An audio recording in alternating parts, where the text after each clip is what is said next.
Proto book, topic electrostatics, problem number 3.4. क्या बोल रहा है? The strength of the electric field produced by the charges uniformly distributed over the surface of a hemisphere at its center O is E naught. तो भैया एक hemisphere given है और उस पर यूनिफॉर्मली डिस्ट्रीब्यूशन दे रखा है चार्ज का, एंड पूरे हेमिस्फीयर की वजह से सेंटर ओ पर जो इलेक्ट्रिक फील्ड है वो ई नॉट गिवन है। यहाँ हमें ये पता रहना चाहिए, लेट्स से यहाँ पे जो चार्ज डिस्ट्रीब्यूशन है कुछ इस तरीके से है।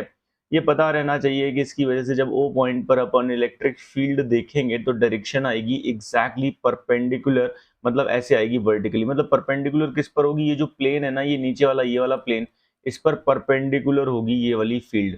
तो ये ई नॉट हमें दे रखी है। ऑल राइट, आगे क्या बोल रहा है? A part of the surface is isolated from this hemisphere by two planes passing through the same diameter and forming an angle alpha with each other. देखिए सर हो क्या रहा है इस प्रॉब्लम में, हमने क्या किया है, कुछ पार्ट आइसोलेट कर दिया है। मैं इसको भी हटा देता हूँ।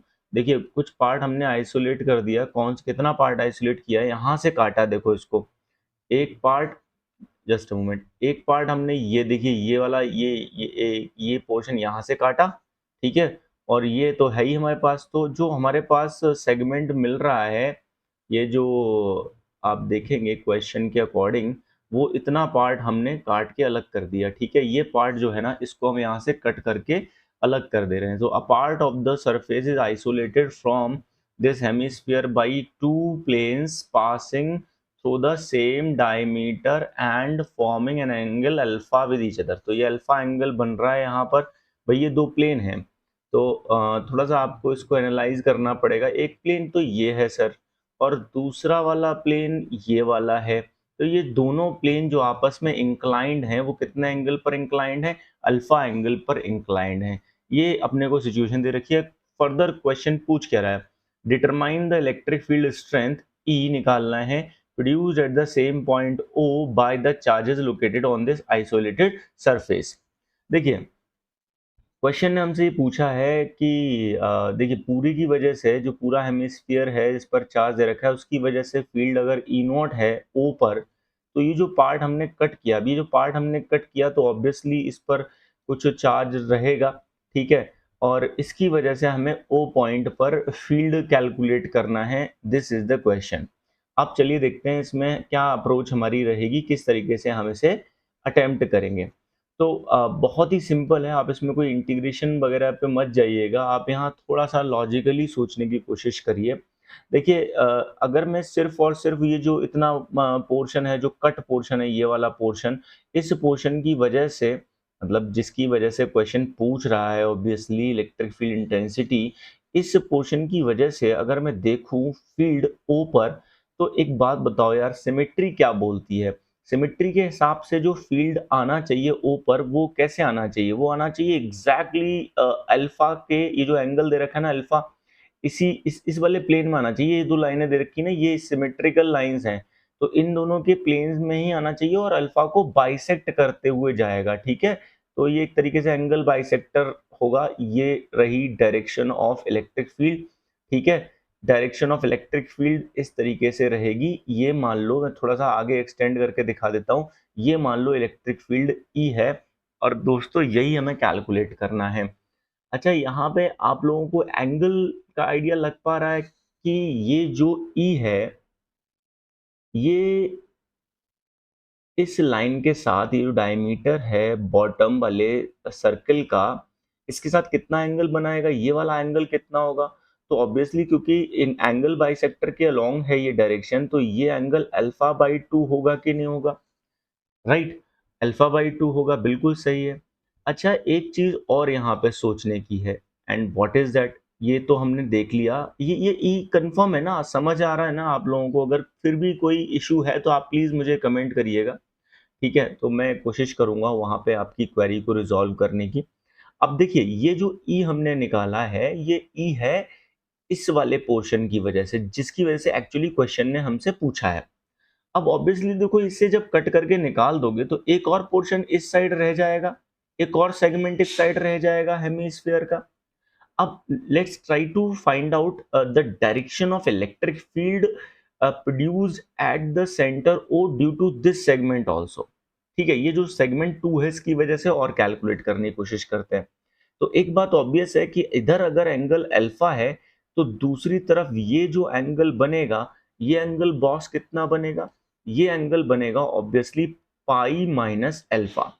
ठीक है, क्योंकि पूरा एंगल पाई हो गया तो पाई माइनस अल्फा बनेगा। अब देखो जैसे यहाँ पर हमने समझा था ना, वैसे ही हम यहाँ दूसरी साइड भी समझ लेंगे, तो हमें कोई बहुत ज्यादा प्रॉब्लम होने वाली नहीं है दोस्तों।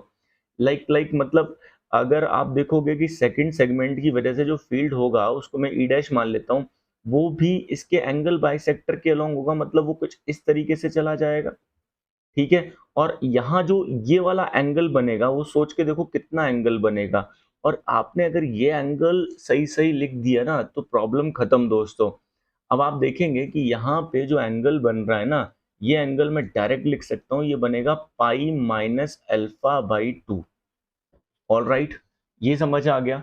अगर ये समझ आ गया तो फिर ये ई डैश है लेट से, राइट। अब आप यहाँ सिचुएशन अलग से थोड़ा सा कंसीडर कर लो एक बारी, तो आपको सारी चीजें क्लियर हो जाएंगी। ये है वो डायमीटर लाइन, ठीक है साहब, थोड़ा सा फील आ जाए इसलिए मैं ऐसे करके डेट डेट डैश बना देता हूँ, डॉट डॉट डॉट लाइन।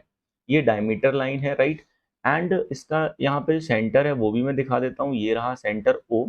और मेरे को दो फील्ड मिल रहे हैं यहाँ पे, एक फील्ड मिल रहा है ई डैश, वो है कुछ इस डायरेक्शन में लाइक दिस, एंड दूसरा फील्ड मुझे मिल रहा है ई, वो है कुछ इस डायरेक्शन में लाइक दिस, राइट बच्चों।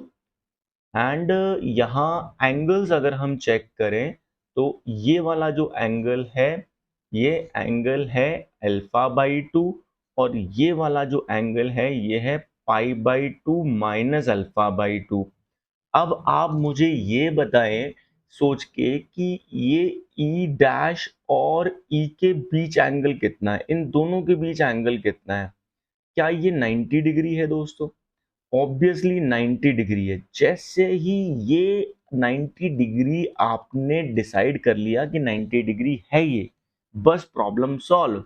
अब एक बहुत ही बेहतरीन कमाल की बात यहाँ पे होने वाली है दोस्तों, वो देखो क्या है। एक बात बताइए आप मुझे, अगर मैं ये पहले तो ये तामझाम सारा यहाँ से मैं हटा देता हूँ ताकि कंफ्यूजन कम से कम हो। ये हटा देता हूँ सब, ये सब, ये लो ये लो ये लो, ये सब हटा देता हूँ। हटाओ यार, सब हटाओ। एक चीज बताओ आप मुझे कि अगर मैं यहाँ पे जो दो सेगमेंट बोल रहा था 1 और 2, 1 की वजह से फील्ड आ रही थी इधर कुछ ई, और 2 की वजह से है ई डैश। मुझे एक बात बताओ कि अगर मैं अलग अलग देखता हूँ, 1 की वजह से देखता हूँ तो ई है, 2 की वजह से देखता हूँ तो ई डैश है। लेकिन अगर मैं 1 और 2 को कंबाइनली देखूं मिला के, तो अगर मैं 1 और 2 को मिला देता हूँ तो 1 सेगमेंट प्लस 2 सेगमेंट बराबर हेमीस्फीयर हो जाएगा कि नहीं हो जाएगा? ये जो हेमीस्फीयर है ये कंप्लीट हो जाएगा कि नहीं हो जाएगा? और हेमीस्फीयर की वजह से जो इलेक्ट्रिक फील्ड हमें मिल रही है, इंटेंसिटी हमें मिल रही है, वो ई नॉट है क्वेश्चन के अकॉर्डिंग। इसका मतलब ये हुआ कि 1 की वजह से जो फील्ड है ई, और 2 की वजह से जो फील्ड है ई डैश, इन दोनों की रिजल्टेंट, ये बहुत ही बेहतरीन बात है जो मैं यहाँ लिख रहा हूँ अब, इन दोनों की रिजल्टेंट ई नॉट होनी चाहिए कि नहीं होनी चाहिए? भाई इन दोनों को मिला के हेमीस्फीयर बन जाता है, और हेमीस्फीयर का फील्ड ई नॉट है, तो यार इन दोनों का जो सेपरेटली इंडिविजुअली फील्ड है उसका रिजल्टेंट भी तो ई नॉट ही होना चाहिए। इसका मतलब इन दोनों ई और ई डैश का जो रिजल्टेंट आएगा वो ठीक ऐसे वर्टिकली आ रहा है, वो ई नॉट आएगा। अब क्योंकि ये परपेंडिकुलर है तो मैं ये कह सकता हूं कि ई नॉट का इधर, ये दो कंपोनेंट है, मतलब आप देख रहे हैं मैं यहाँ पे ये लिख पा रहा हूँ E vector plus E dash vector is equal to E nought vector, है ना? ये वाली बात, रिजल्टेंट वाली बात, ये तो क्लियर हो रही होगी आपको। तो मैं यहाँ से बोल सकता हूँ कि ई नॉट के ये दोनों क्या हैं सर? ये ई नॉट के ये दोनों क्या हैं? कंपोनेंट्स हैं, है ना दोस्तों? और अगर ये कंपोनेंट्स हैं तो फिर मैं कंपोनेंट निकाल लेता हूँ, और वो भी देखो मजे की बात, देखो कंपोनेंट्स हैं और रेक्टेंगुलर कंपोनेंट्स हैं असल में। ये रेक्टेंगुलर कंपोनेंट्स हैं। कैसे पता रेक्टेंगुलर कंपोनेंट्स हैं? क्योंकि ये आपस में परपेंडिकुलर हैं, mutually perpendicular to each other. E और ई डैश देखो म्यूचुअली परपेंडिकुलर है, रेक्टेंगुलर कंपोनेंट, और रेक्टेंगुलर कंपोनेंट आप जानते हो कैसे निकालते हो, साइन थीटा कॉस थीटा से निकालते हो। तो मुझे क्या चाहिए, मुझे तो ई चाहिए ना, तो मैं एक काम करूंगा, ये वाला एंगल चेक कर लूंगा, ये एंगल कितना है। तो आप देखेंगे कि ये एंगल जो आएगा, क्योंकि अल्फा बाई 2 है, तो ये वाला जो एंगल आएगा वो आएगा pi by 2 minus alpha by 2, या मैं कह लूँ 90 माइनस अल्फा बाई 2। ठीक है दोस्तों। तो अब आप देखो कि ई की वैल्यू क्या आएगी, क्योंकि मुझे पता है ई जो है वो रेक्टेंगुलर कंपोनेंट है इसका, तो ई आएगा, E will come out as E naught cos, ये एंगल कितना दे रखा है हमें, कितना पता चला हमें, ये वाला angle 90 minus alpha by 2। So basically it will come out as E nought sine alpha by 2। This is the final formula. देखिए ये हमें ई नॉट भी पता है, अल्फा भी गिवन है, तो देखिए लॉजिकली सॉल्व किया, कितना प्यारा लॉजिक है यहाँ पर। आई होप आप सबको समझ में आ गया होगा। एक लाइक तो बनता है दोस्तों, और अगर आप चैनल पर नए हो तो सब्सक्राइब करके जाना यार, इस तरीके की वीडियो मैं फ्रिक्वेंटली डालने की कोशिश कर रहा हूँ। Thanks for watching.